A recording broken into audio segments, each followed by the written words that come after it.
Hello everyone, today I want to make a presentation of my work on exploring the dark and the deep dark web.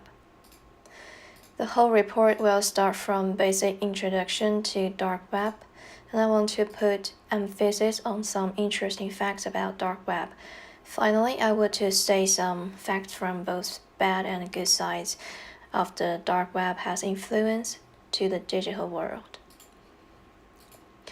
Before we set out for our journey in the dark web, we need to first investigate what's the dark web and where does it come from. The deep web is something much larger than you could imagine. The deep web is hidden under the surface web, which is hardly indexed by standard search engines like Google or Bing. Like the picture shows, the deep web was revealed that it has approximately 400 to 500 times the size of the surface web. The public web, also known as the surface web, is only 4% of the web content. The dark web includes dynamic web pages, blocked sites, unlinked sites, private sites, non-HTML content, and limited access networks. Getting into the dark web is not as hard as you think. However, you cannot just access the dark web using normal browser. Tor, a secure browser, is a basic tool for us to access the dark web anonymously. Plus, you also need an extra protection to make the whole procedure more secure and protect your identity. Usually, a reliable VPN is what we use for. Then we come to some interesting facts about the dark web.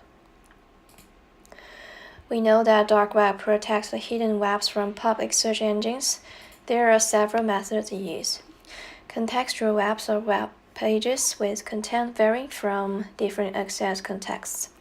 Dynamic pages are written in response to a submitted query or accessed only through a form. Such fields are hard to navigate without domain knowledge. Sites that limit access to their pages in a technical way are limited access content. They usually use methods like robot exclusion standard, which can prohibit search engines from browsing them and creating cached copies. HTML content encodes textual content in multimedia files or other specific formats so that it won't be handled by search engines. And there are also private webs requiring registration and login resources, scripted content only accessible through links produced by JavaScript, unlinked content which are not linked by other pages, and web archival services that enable users to see archived versions of web pages across time, including websites which have become inaccessible and are not indexed by search engines. Then let us see some other data about the dark web. Based on 2 years of working data and research, Trend Macro is able to group URLs in the dark web according to their URL schemes. We can easily find out which protection methods these web founders prefer to use. After filling out the HTTP or HTTPS protocols, the remaining data is kind of interesting. More than 100 domains use either the IRC or ICS protocol. Normally, they are chat servers.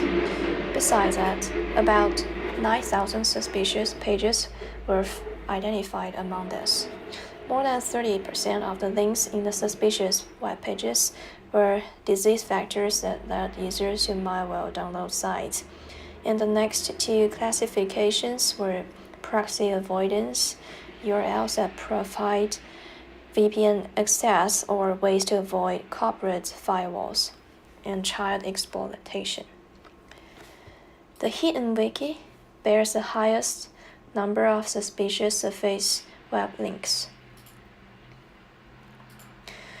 So, why the dark web is more dangerous than surface websites? The dark web is just a users like to seek for protection from economic or political actions. That comes out many illegal and horrible cases happen in the dark web.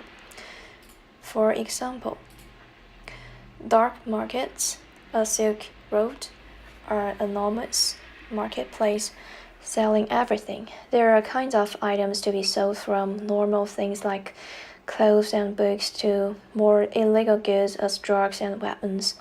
The 2.5 years of Silk Road existence has generated sales amounting to over 9.5 million bitcoins and collected commissions on these sales of over 600,000 bitcoins. And some pages facilitate users to trade in both physical and proprietary information, including personal privacy information like passwords and web-paid passwords such as PayPal. Also, there are private information for sale. It may include dates of birth, social security numbers, personal email addresses, phone numbers, physical addresses, and more. Also, identity as passports and IDs can be faked. This is not simply for a person crossing the country borders, but also for everything from opening bank accounts, applying for loans, purchasing property, and much more. Anyway, this fidelity of what we have mentioned is hard to verify without actually purchasing it. The lack of observable activities in unconventional dark web networks does not necessarily mean they do not exist. The activities on dark web are simply more difficult to spot and observe. A driving factor for the marketplace is critical mass, and the reliability of all the data collected on the dark web is hard to verify. Despite that the dark web has helped numerous cybercrimes to grow, it still has something good we can take advantage of. One good critical example can be the academic invisible web. It can be defined as invisible web as consisting of all databases and collections relevant to academic but not searchable by the general purpose internet search engines. The size of it can be large too.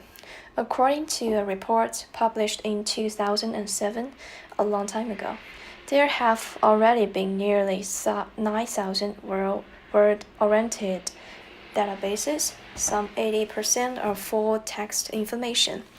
This suggests that numerous contents of academic researchers could be missed by public search engine. The picture shows an article which previously went into archive format and has different outcomes on different search engines. The reason of the difference is that Google only finds documents via link following, while archived content in the deep web can access the newspaper's database, which is a deep web source. Like any other technology, anonymity can be used for good and bad. Managing governance on the deep web is under a serious issue, and cybercrimes are happening in dark web every day. It's our duty to balance the advantage and disadvantage of anonymity. Thanks for watching.